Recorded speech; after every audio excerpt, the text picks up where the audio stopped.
Feeling good, feeling great. Feeling great, feeling good. How are you? Welcome into a Monday edition of Timeline T. I am your host, the Sam D, aka Sidney Jr. Just when you thought the NFL draft is over, teams are signing a bunch of veterans, unsigned veterans that are usually on the back half of their careers. Shouldn't be that much going on. NBA playoffs can now fully take over. NFL said, hold my beer. More specifically, the Hunt family, who owns the Kansas City Chiefs, said, hold my beer. Because they said the loud part out loud. You usually don't hear that. They said the thing that they normally whisper. So we'll run it back. They said the quiet thing out loud. You see the title. You clicked on it, so you know why you're here. There's a lot to get into. A little bit of NFL. Definitely got to have a Steph Curry discussion. I will be recording, doing live actually, my podcast, the City Podcast. You're going to tap into that. That'll be later on tonight, around 8 o'clock or so. Or if you don't have time to catch it live, you can catch the podcast in its totality on this channel. Okay. Salute to those pulling up. I think it'll be an interesting stream because there is a lot to get into as the Kansas City Chiefs have a interesting, I won't say problem, but there's a dilemma. And the dilemma is that their franchise quarterback is underpaid. He's got one of those funny money contracts. It's been a, point of contention here on this live stream, not only with me directly, but definitely in the chat as we've gone back and forth over who deserves what should be fully guaranteed, should they even get fully guaranteed. But the owner of the Kansas City Chiefs, Clark Hunt, came out and said the quiet part out loud. Let's go to the screen. Clark Hunt knows Patrick Mahomes is so valuable to the Chiefs that no matter what his contract says, he'll always be underpaid. Oh, so you knew I was clicking on that story because I want to know. And then it goes through it, and it's courtesy of Pro Football Talk. So 3 years ago, Chiefs quarterback Patrick Mahomes signed a long-term contract. At that time, the amount and the structure made it clear that the deal would quickly become obsolete. Okay, so understand, we have had people that have I've been able to unearth in all of our discussions about Lamar Jackson and his contract and, the pending stuff with Jalen Hurts when he got his deal. We have been discussing ad nauseum what these contracts are in the structure of these contracts. This article is saying outright that at the time they even knew it then, that the 10-year, $450 million contract that only has a total guarantee, aka injury guarantees, of $141 million, it was obsolete when he signed it. And now they're saying in just 3 short years, it is now clearly, without a shadow of a doubt, already obsolete. But again, remember, he had smoke for somebody after Jalen Hurts' deal got signed. Remember, he came out there and said, I like Jalen Hurts because he did it the right way. Plays the game the right way, did his business the right way. Now we're looking at someone whose own owner, who signed him to this same contract that everyone was running around going crazy about. Oh my God, it's $500 million. But then you peek behind the curtains and you see, oh, only 141 total guarantees? And Josh Allen beats you on the total guarantees just a few months later? But you're supposed to be him. You're Himothy. What happened? So now we have it 3 years later. And again, that's another Super Bowl and another regular season MVP later. In this 10-year, $450 million contract, that's only $141 million guaranteed. During draft weekend, Chiefs owner Clark Hunt addressed the Mahomes contract, asked about a possible new deal for Mahomes. Hunt said that coming up with a dollar value for what Mahomes means to KC would be a challenging endeavor. No shit, Sherlock. Added Hunt, I don't know that there's really a way to quantify it financially. Oh, there is, fully guaranteed, but we'll move on.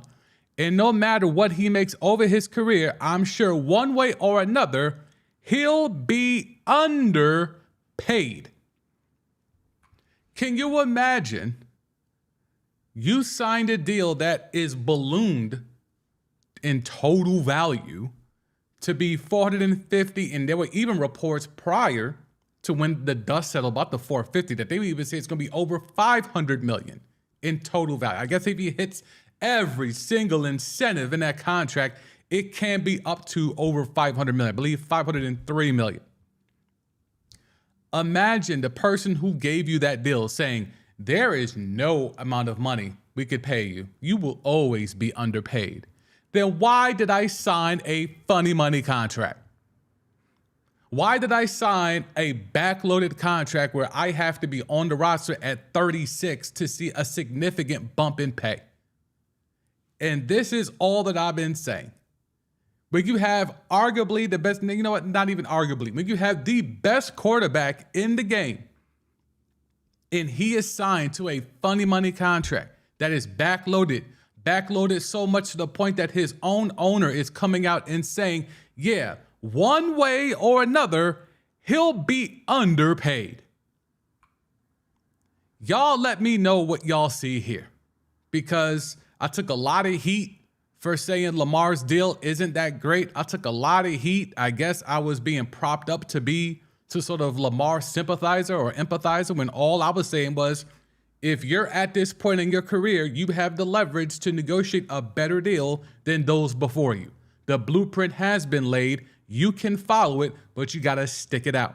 Ultimately, Lamar did not stick it out. He took a funny money contract along the same lines as this Patrick Mahomes deal, along the same lines as the Josh Allen deal, along the same lines as the Kyler Murray deal, and then more recently, along the same lines as the Jalen Hurts deal. This is where we're at, where the owner can come right out and say, yeah, dogs, no matter what, one way or another, you'll be underpaid. How problematic is that your owner, who is making billions off of your back, by the way, billions.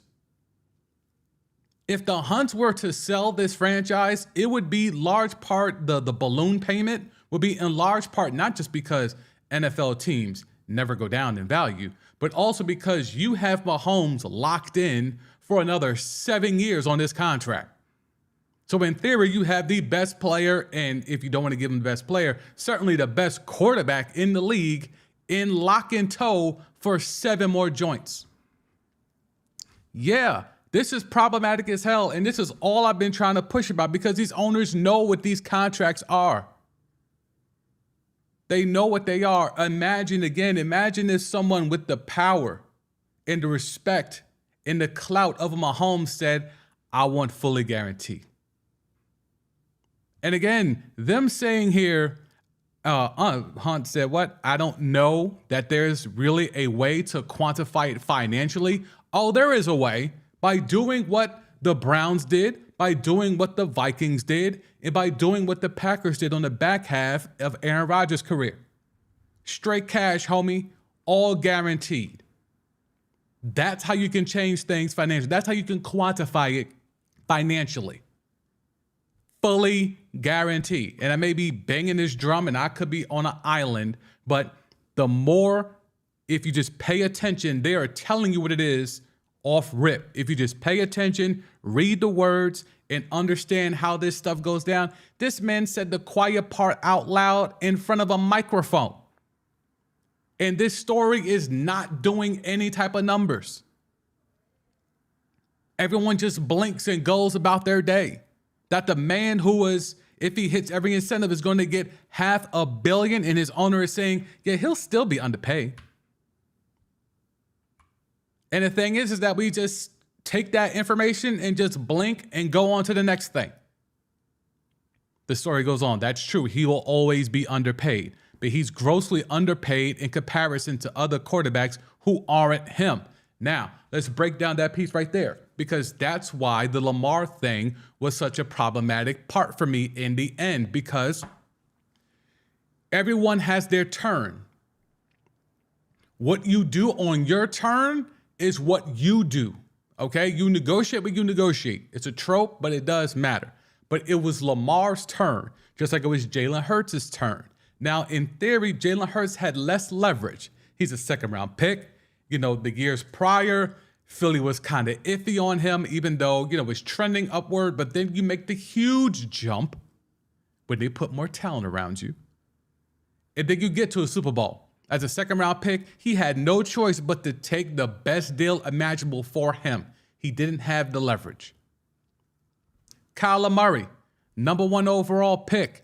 He wanted his deal early. He didn't want to wait the 5 years. He didn't want to get to the franchise tags portion. So, okay, you want the bag now? All right, you're going to have to sacrifice some of that bread on the back end. You're not going to get the full maximum of what you could have gotten. And that's probably the best thing for him, because after he signed that deal, we know what happened with him. We can keep going. Josh Allen, he had leverage. Now, again, he had people believing his improvement was really him, when in reality, it was largely due to the fact that Stephon Diggs got there and his completion percentage jumped up 11%. He had the leverage because he had people fooled that thinking it was just about him. Diggs or no Diggs, he did that. He could have followed behind and gotten fully guaranteed money like Kirk Cousins, because this would have been before Deshaun Watson. But he could have followed the path that was, established by Kirk Cousins and gotten that off. But he didn't, because he followed this man, the underpaid man, Patrick Mahomes. Once Mahomes didn't follow Kirk Cousins, the pressure was no longer allowed to be applied. And that's why I'm not the only one, but Richard Sherman has also come out and said some things as well in regards to Mahomes and Josh Allen were the ones that really kind of set and pushed this thing backwards in regards to pushing it forward. Kirk Cousins got something that was unprecedented, historic, groundbreaking. And then all of a sudden, no one followed behind him until Deshaun Watson, who everyone keeps saying is an anomaly. When I see two things happening back to back, that doesn't mean an anomaly to me. That means a trend. But unfortunately, in the NFL, whoever is in Mahomes' ear, agent-wise, rep-wise, he does have a wife and a family. Who knows who's that person? But at the end of the day, they put a big number in front of him, and he just went on and signed it. The guaranteed money was the highest at that point. But again, we're talking pennies when you look at it long term. So everyone was allowed to take their turn. Mahomes had his turn. He took the bloated, long-term, big number, backloaded contract. Now, when it was Allen's turn, they didn't focus on the years like Mahomes. They focused on the guaranteed number, the total guaranteed number. That's what they focused on. Mahomes got 141. Josh Allen and his guys, I believe, got 150. So they wanted to make sure they beat Mahomes because it was his turn.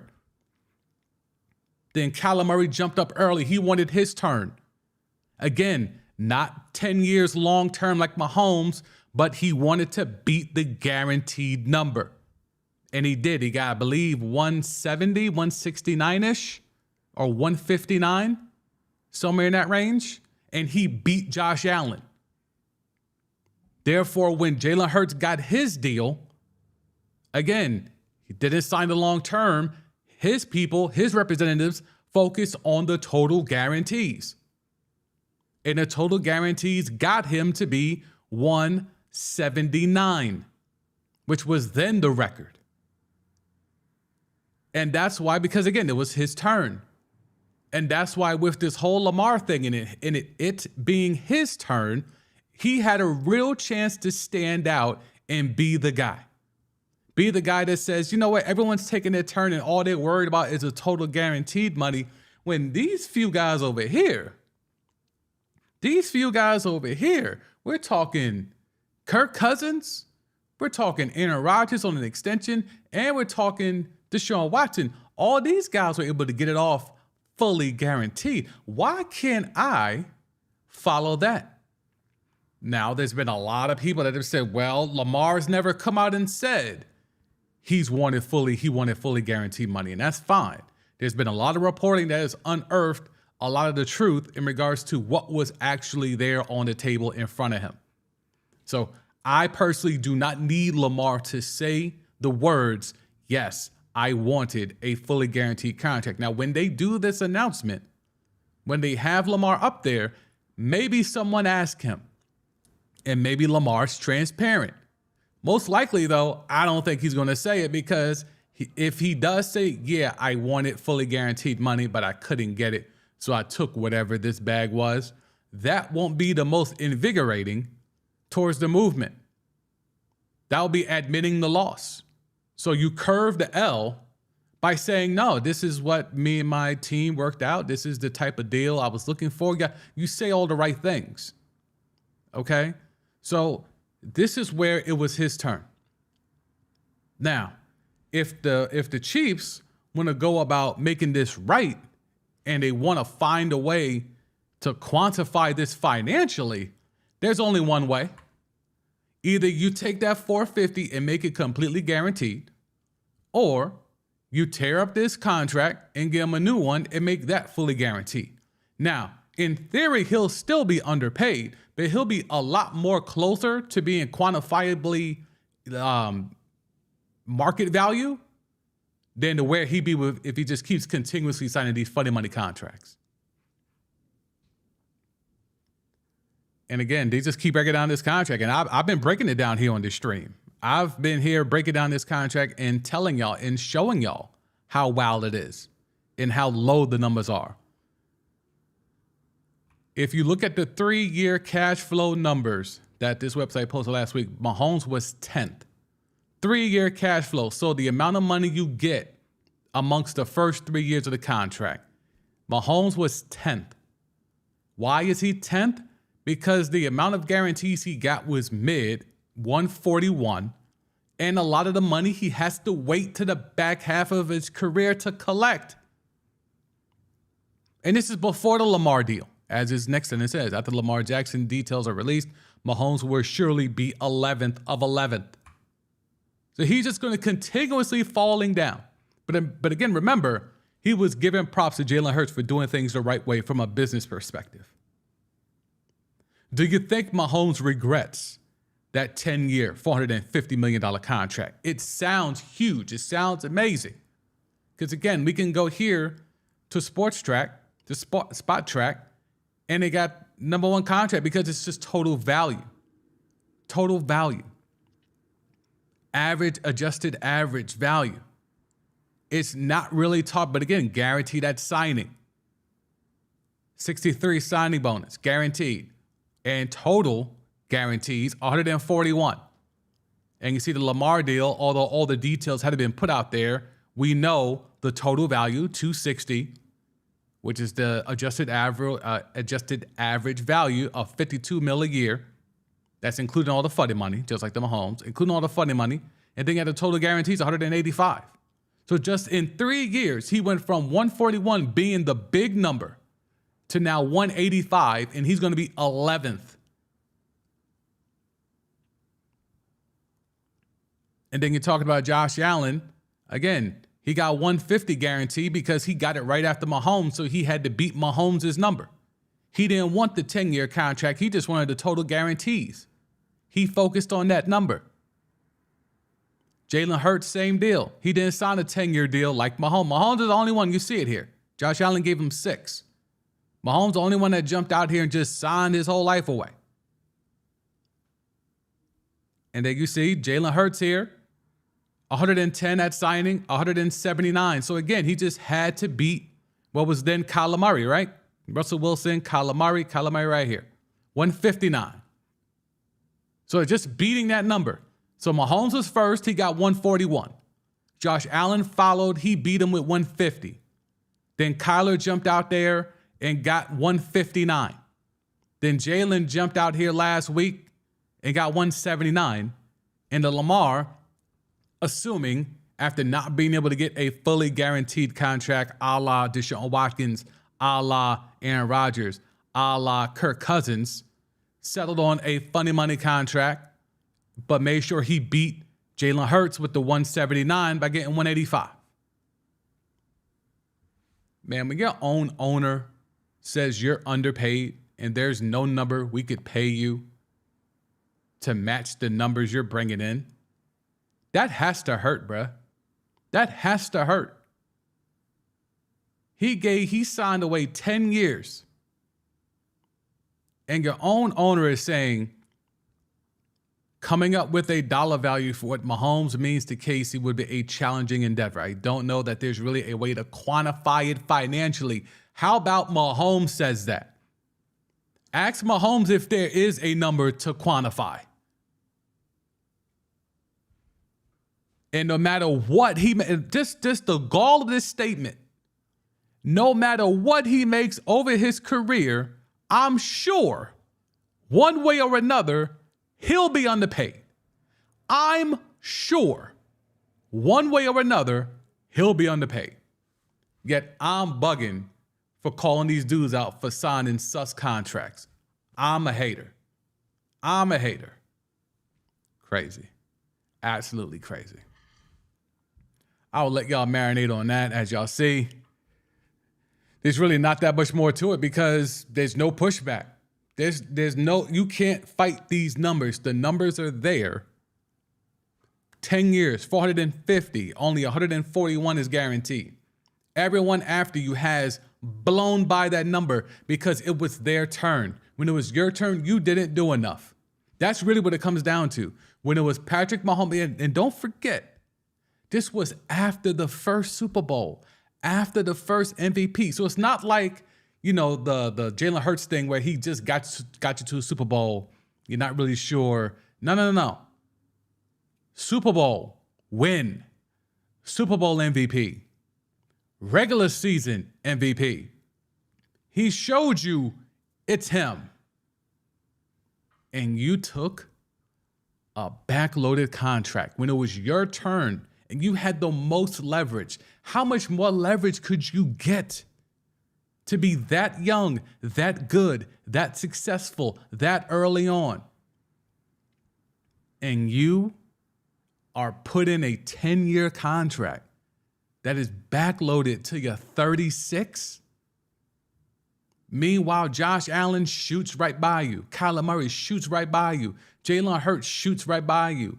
Lamar Jackson shoots right by you. Deshaun Watson, Russell Wilson, Aaron Rodgers shoot all right by you. And you're better than all of them. You're better than all of them, but they all shoot right by you because when it was their turn, they used your money against you. Couldn't be me, bruh. Couldn't be me. Anywho, people don't like money talk when it comes to sports because they think sports is a game and this is a child's game. You shouldn't get paid, whatever, man. This is real money we're talking about, real dollars and cents. But anyway, so the Eagles are getting some hate. Eagles are getting some hate, and let's pull this right up.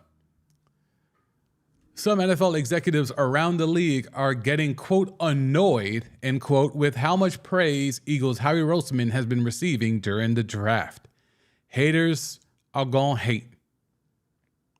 And, I have a clip on this channel that dropped earlier this afternoon about how I think the Eagles are the winners in the draft.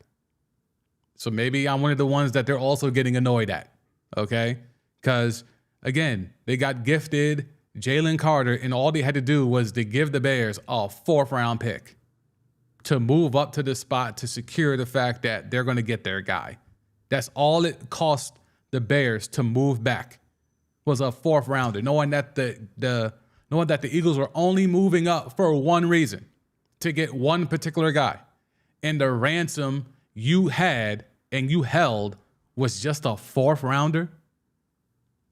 Bad business. Bad business. Because you can't tell me if you're the Bears that when that call was made and it's the Eagles trying to move up, you had to know, they going for Jalen Carter.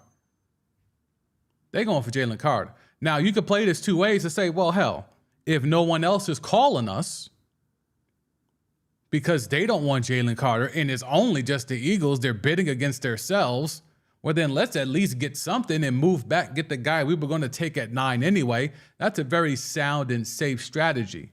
My thing is, no matter what, that's when you gotta start playing telephone games and start to drum up other interest for Jalen Carter to go back to the Eagles, be like, yo, Howie, I know you said a 4th, dog, but I got somebody on the line that's willing to give me at least a 3rd. Can you give me a 3rd? You got to play those games. Maybe the Bears played those games. Maybe they didn't know how to play those games, or maybe they just didn't play those games well. I don't know. But I just find it hard to believe that the most you could extract from the Eagles is a 4th round pick when you knew why they were calling you in the first place. But maybe the Bears will turn that 4th into a Hall of Famer and, we'll all look crazy looking back on it. But the Eagles and how the NFL executives are getting annoyed, that to me is it's standard procedure. When it was the 49ers in the 80s, they were all hating on Bill Walsh being labeled as a genius. West Coast offense. How can we call this guy a genius? He's got Hall of Famers everywhere. He's got Montana, Rice, Ronnie Lott, Roger Craig. Look at all these guys he's got. Offensive line full of Pro Bowlers. Defensive line full of Hall of Famers. Why are we giving Bill Walsh all this credit?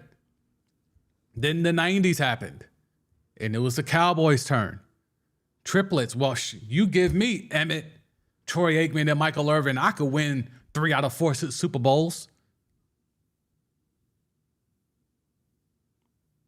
The 2000s, that's where it gets a little murky because it was the Patriots, but I don't think anyone was annoyed per se. They were mad that the Patriots were cheating and getting away with it. And the lucky breaks that they would catch along the way, the tuck rule, things of that nature. But this is the cost of winning. The funny part is the Eagles, they got that one chip a few years ago, but usually this happens once a team wins a lot, or at least more than one Super Bowl.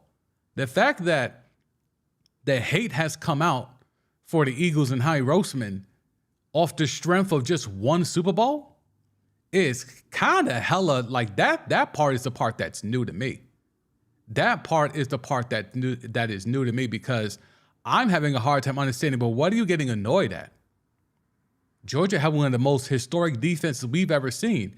It would be smart of the NFL executive to say, I'm going to try to get all of those dudes. I'm going to try to get all of them.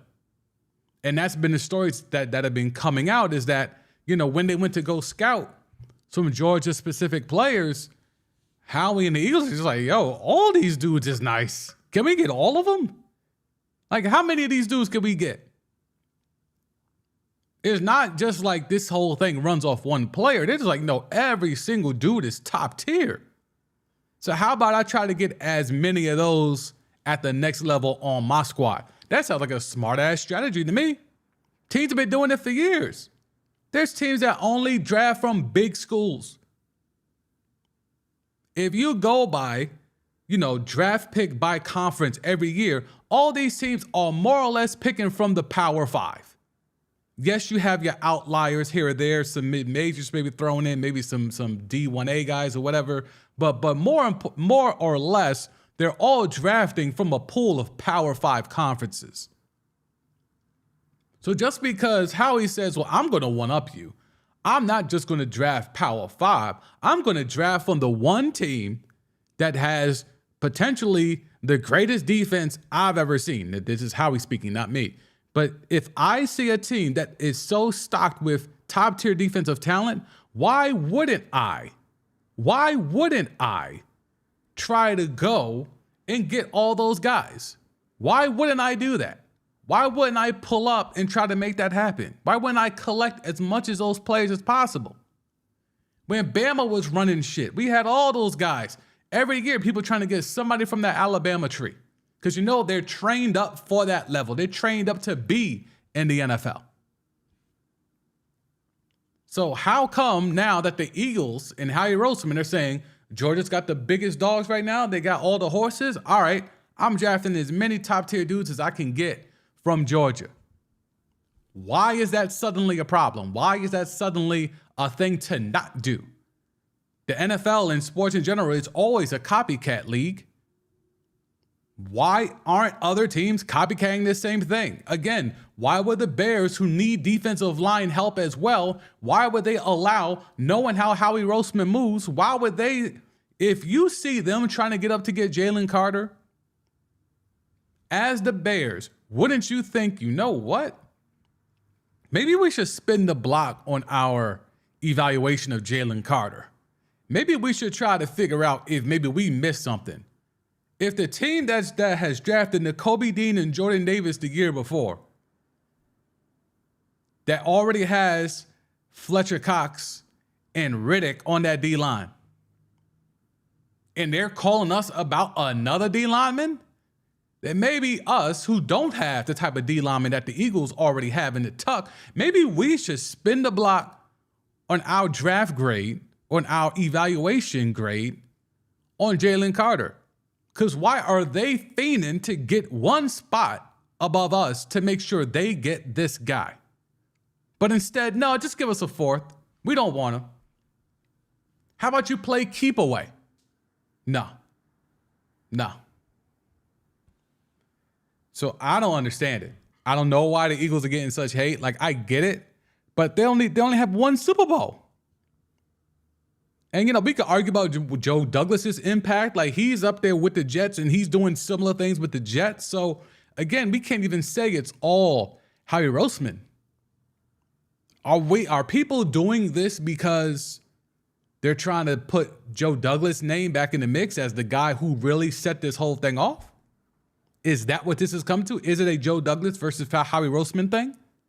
Or is just people really just being salty? Instead of being salty, they should just be copying. Maybe we should go get find a team that has a bunch of dudes that are horses on the D-line or the O-line and just go draft those dudes. Instead of thinking, oh, let's do it with our third-round compensatory pick. Let's go find the mid-major. Let's go find the guy at the school no one's ever heard of and proclaim this guy is going to be a gem. Instead of, nope. Jalen Carter, I want that. Pause. Like, I know what I'm seeing when I watch the Georgia defense. I see that D-line wreak havoc against other D-line, other O-lines that also have a bunch of guys drafted in the league.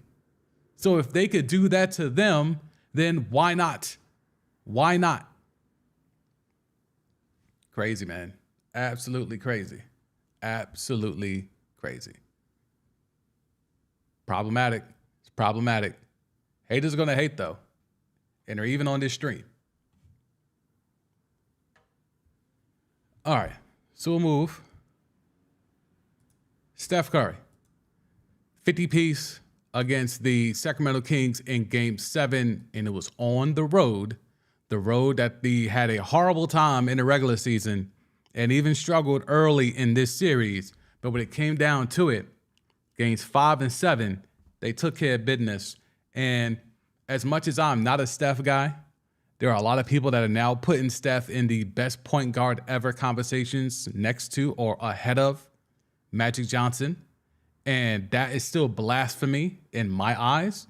But when you see the numbers that he's putting up here with a 50-piece, with 8 boards, 6 dimes, and 7 threes. And taking 38 shots in 37 minutes. 38 shots in 37 minutes because nobody else wanted it. Clay was horrible in terms of shooting the rock. He was decent defensively, but he was really just lost offensively. Wiggins was spotty. He was erratic as hell. He had no help. That 50-piece was just the tsunami that he can be when he gets going. That's what it needed to be. That's what it needed to be. And when you're looking at what they were able to get from Jordan Poole getting $100 million, and this man's giving you mid off the bench, Game 7. Okay? But they gave up like 5 second-round picks to go get GP Glove Jr. back. and you see what he's done. This is a really, really rough go of it. Really, really rough go of it.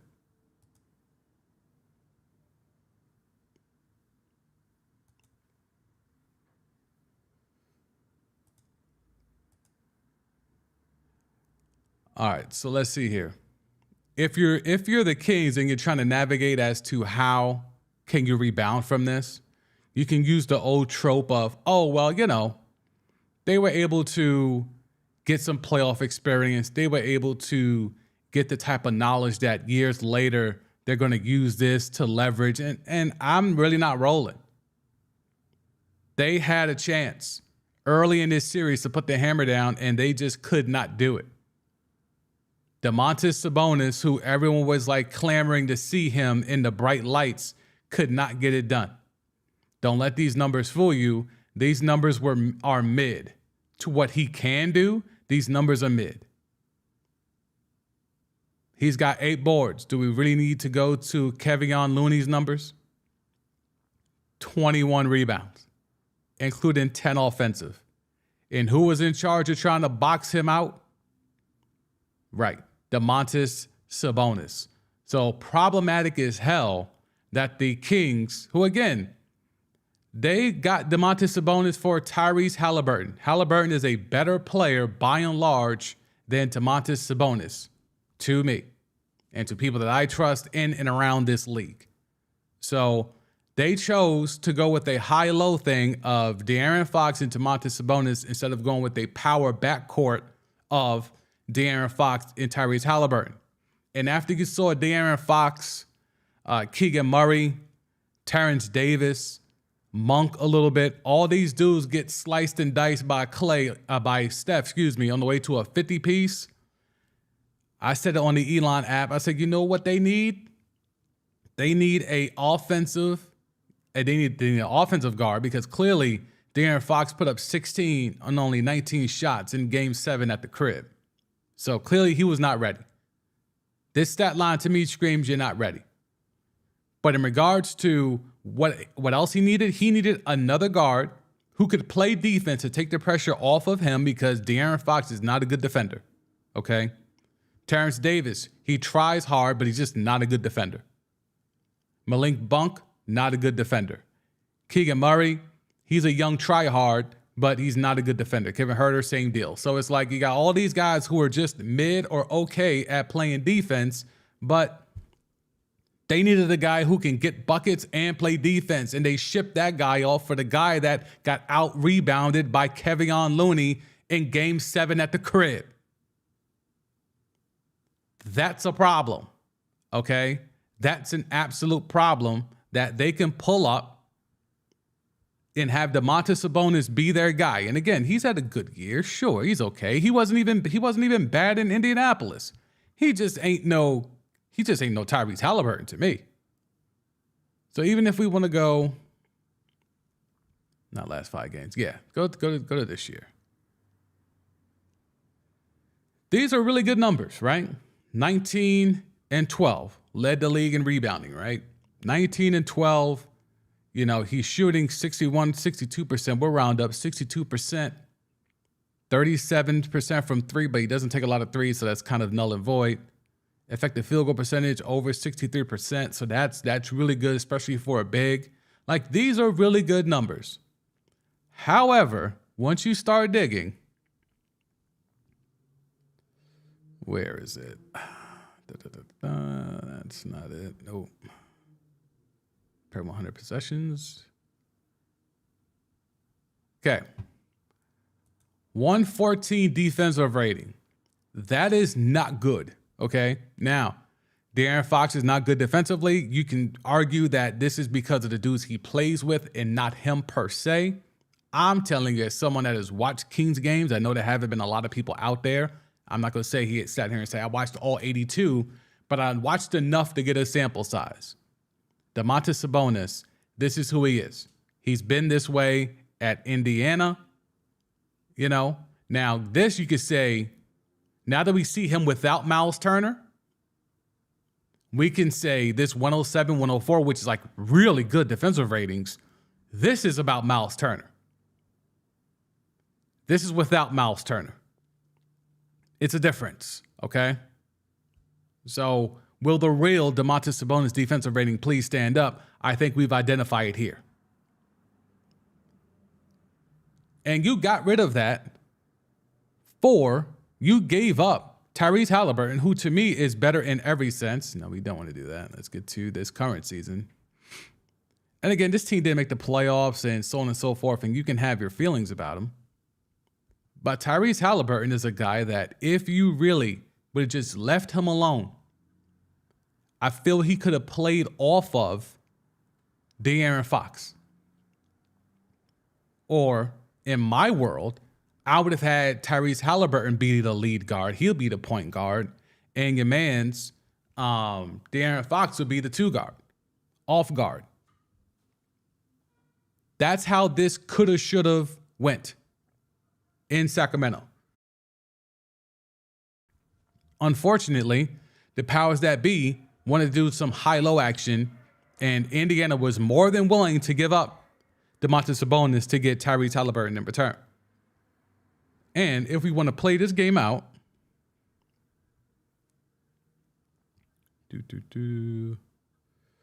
where is it? Defensive win shares.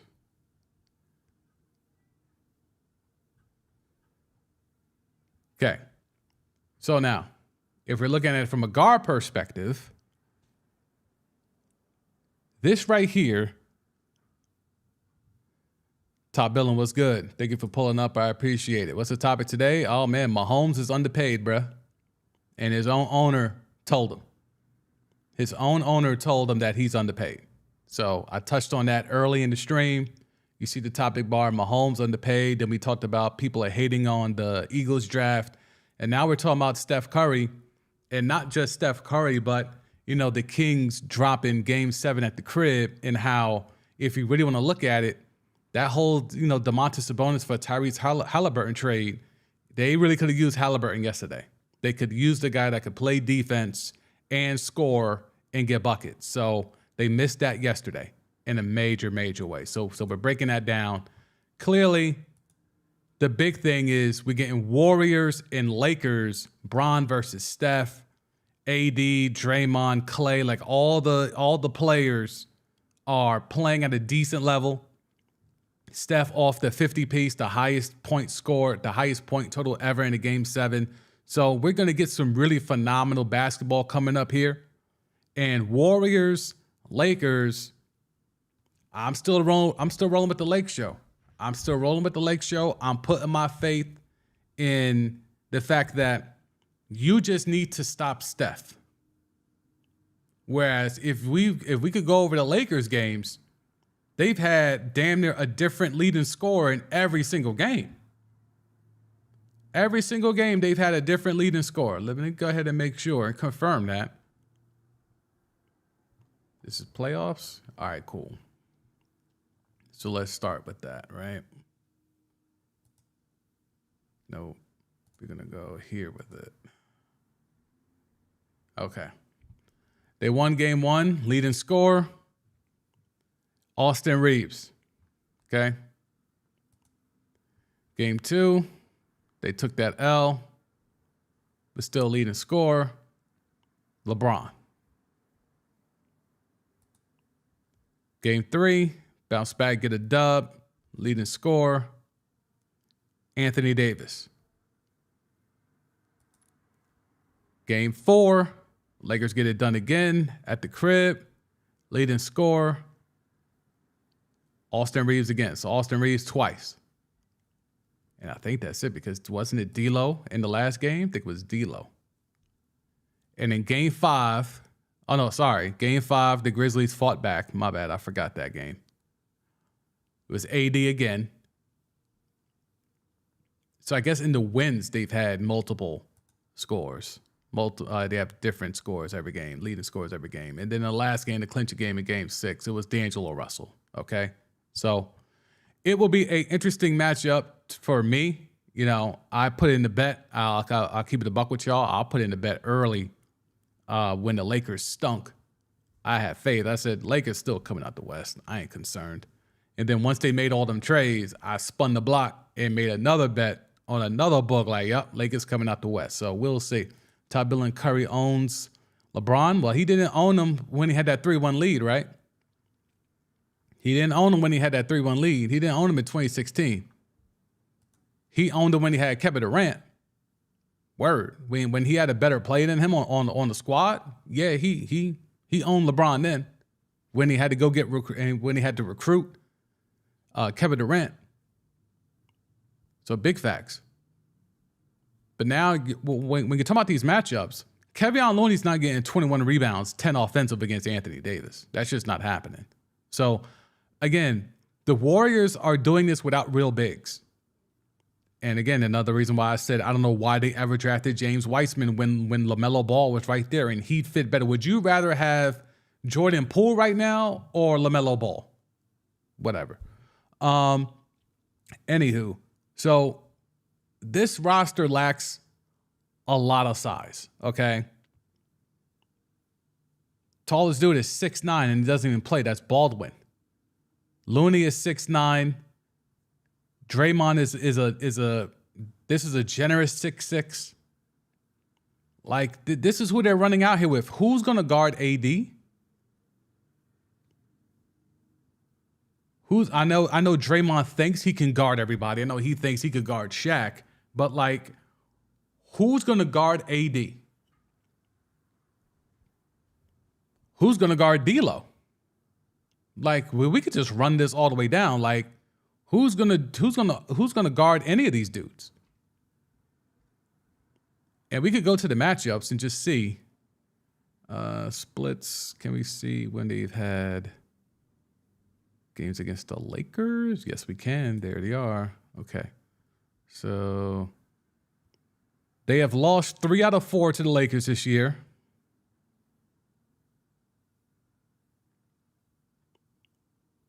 They have not shot well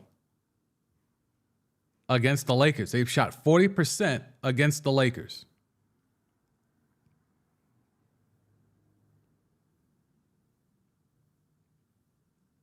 Yeah, they have not fared well against the Lakers. They've shot 32% from 3, 41% from the floor. This is a good matchup for the Lake Show.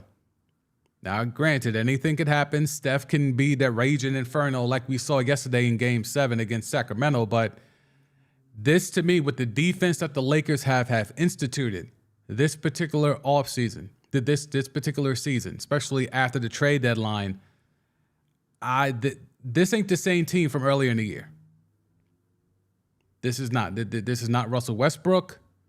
This is not who else they had to get rid of? Thomas Bryant. This isn't any of those dudes. Okay.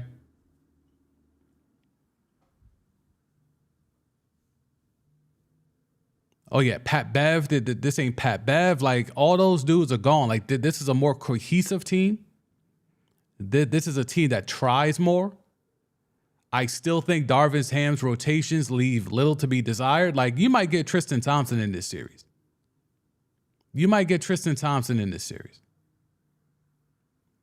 Because there's 2 ways to beat the Warriors. You can try to do it like the Kings and try to outrun them and outpace them.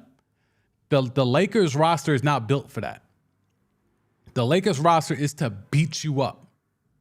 Their whole front court is just dudes with size, like legit size, not Kevon Looney size, like real size.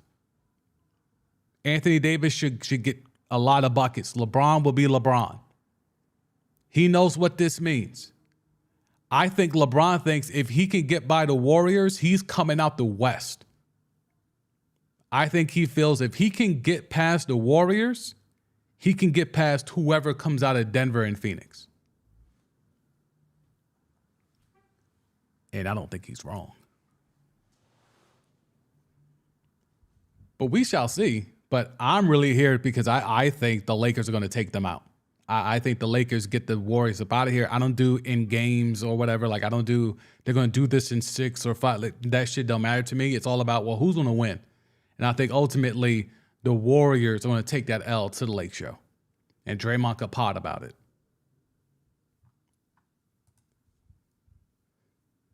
So if you're just joining us, man, we've been rocking for almost an hour.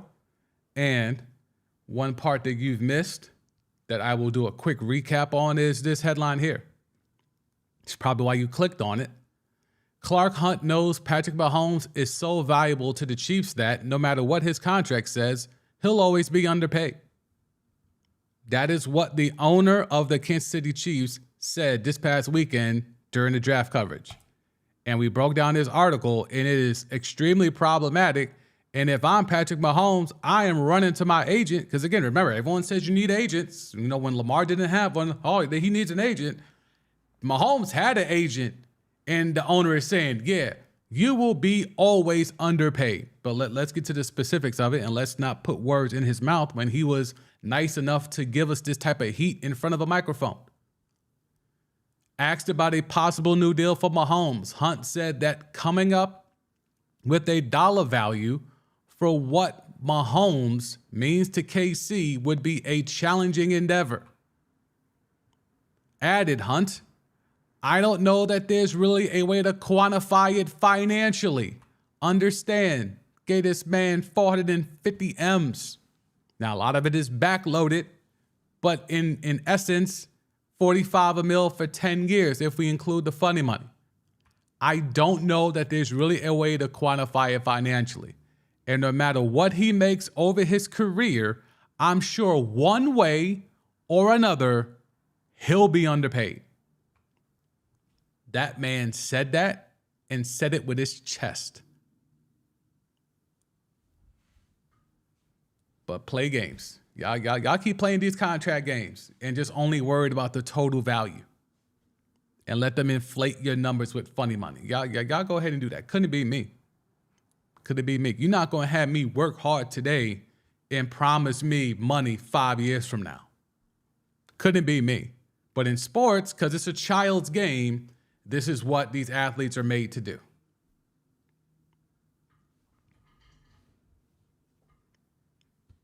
Top Billin has a lot of shade in the comments. I mean, if you think he's overrated, cool.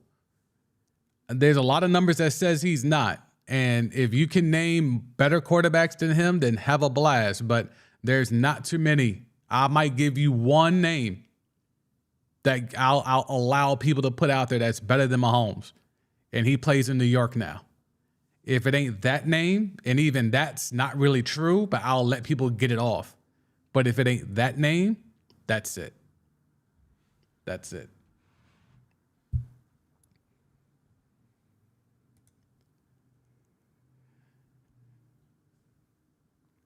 Okay, so is he actually underpaid? Yes, he's actually underpaid. You think he should be right now, top billing? He's the 10th highest paid quarterback in terms of guaranteed money. And we ain't even counting the Lamar money yet. As terms of, wait, I'll pull up the chart right here. Out of these quarterbacks, he has the highest total value, right? So you see the total value. But in regards to actual money, like the money that's actually there and guaranteed, he's way behind these other dudes. He's got 141. Lamar just got 185.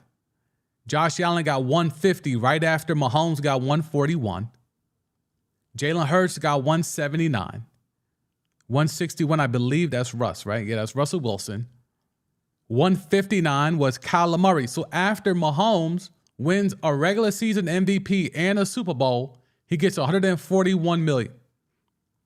Josh Allen makes it to one AFC championship game, and he's able to get $150. Kyler Murray hasn't even done any of those things, but he was able to get more than Josh Allen at $159. And then Jalen Hurts followed up and got $179. And then Lamar, whether, coming to the realization he was not going to get fully guaranteed money from the Ravens and maybe realizing he doesn't want to play 2 years on a franchise tag and then jump out there unrestricted, just decides to just, toe the line and be like everyone else and sign a contract that is backloaded, but he gets 185 total guaranteed. And if it's Joe Burrow or Jay Herbo, Justin Herbert next, they're going to get more than this 185. Joe Burrow will not get fully guaranteed. He will not get it like Kirk Cousins. He will not get it like Aaron Rodgers. He will not get it like Deshaun Watson. Same thing for Justin Herbert. He will not get it like Cousins, Rodgers, or Watson. They're all just worried about beating this number. They don't care about the value number because they know, as players, that's funny money. It's bonus heavy. It's incentive heavy. They're only worried about the guarantees. But they're not worried enough to say, I want fully guaranteed like Kirk Cousins, like Deshaun Watson, like Aaron Rodgers. Todd Billen, if he's underpaid, then why won't the owner pay him more? Well, that's just business. I mean, if I know I could get you for the low, why would I ever overpay you? If your agent is, here's the thing, right? In a negotiation, your opening number lets the other side know what type of time you're on. I don't know who suggested 10 years. If I'm the Chiefs, that would have been a number I would have put out there. I would be stunned if we do a expose on that Chiefs Mahomes contract and find out that it was actually Mahomes' side who jumped out there and said, we want to do a 10-year deal. I would be stunned because why would you lock yourself up for that long? Like, this contract becomes worse and worse every year. But remember, and I don't think you were here, Top Billing, but Mahomes had some shade for, I believe he had some shade for Lamar Jackson. People in the comments telling me I was reaching. But Mahomes had some comments in regards to how other quarterbacks were doing their business not the right way. When Jalen Hurts got his bag, Mahomes was over the top in praising how Jalen Hurts went about how he got his deal done as opposed to others. Who else is trying to get their deal done or was trying to get their deal done at that time?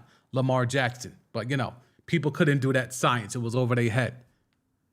But this man's contract was outdated the minute he signed it. It's like buying a new car. The minute you drive it off that lot, it depreciates in value, right? It's the same thing with this contract. As soon as Patrick Mahomes signed that deal that said $450 million over 10 years with only $141 million of it guaranteed, that contract depreciated the minute that ink was dry. Because Josh Allen pulled right up and got more money. And then Kyler Murray pulled up right after him and got more money. And then if you want to talk about Russell Wilson, he pulled up and got more money. And it goes on and on and on, where Hurts and now Lamar are killing Mahomes when it comes to guaranteed bread. Yet he's questioning others who do their business the wrong way. Should we all do it like you, Patrick, and sign a deal that's immediately depreciated the minute the ink is dry? Couldn't be me. Couldn't be me.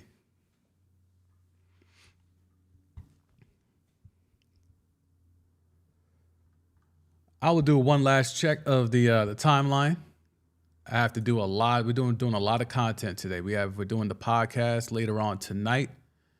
Heavy NBA playoff centric podcast. So if you want to tap into that, you can.